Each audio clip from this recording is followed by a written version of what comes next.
Beijing has taken quite a lot of measures, I think over 200 incremental measures at last count, to try and shore up the economy. Is there more room for stimulus? What's the outlook as we get into looking at the fourth quarter?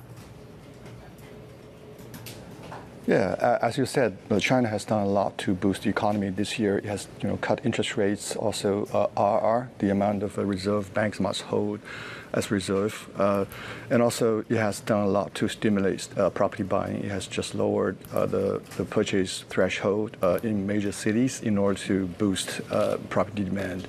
However, based on what PBOC officials and what we're hearing from analysts, this is probably not enough. There is more space for interest rate cut or monetary maneuvering in the fourth quarter of this year, depending on the performance of the economy and the recovery of the property market. Zhou Lan, who's the head of the monetary policy department of PBOC, just told reporters at a briefing yesterday there is more, policy space for easing, and that, has added to expectation of more interest rate or R cut later this year.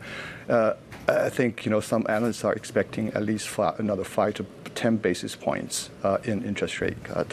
And Yi Gang, the former PBOC governor, just wrote an article published this week that China should step up stimulus in terms of supporting policies in terms of supporting consumer demand and also property purchase. He said something like, policy should be given, should give full play to stimulating property demand. Charlie, despite all of these pledges, the markets are reacting as if they had promised fatigue. There isn't really enthusiasm at the moment. So what's the outlook? Investors are definitely not very optimistic, so as reflected by the sharp declines in the CSI 300 index, which is the benchmark stock index for China. The index just hit a year low, new low this year. And because foreign fund exodus has been accelerating. In terms of exodus, net foreign outflow reached 23 billion yuan this month. That's compared with like a record 90 billion yuan in August.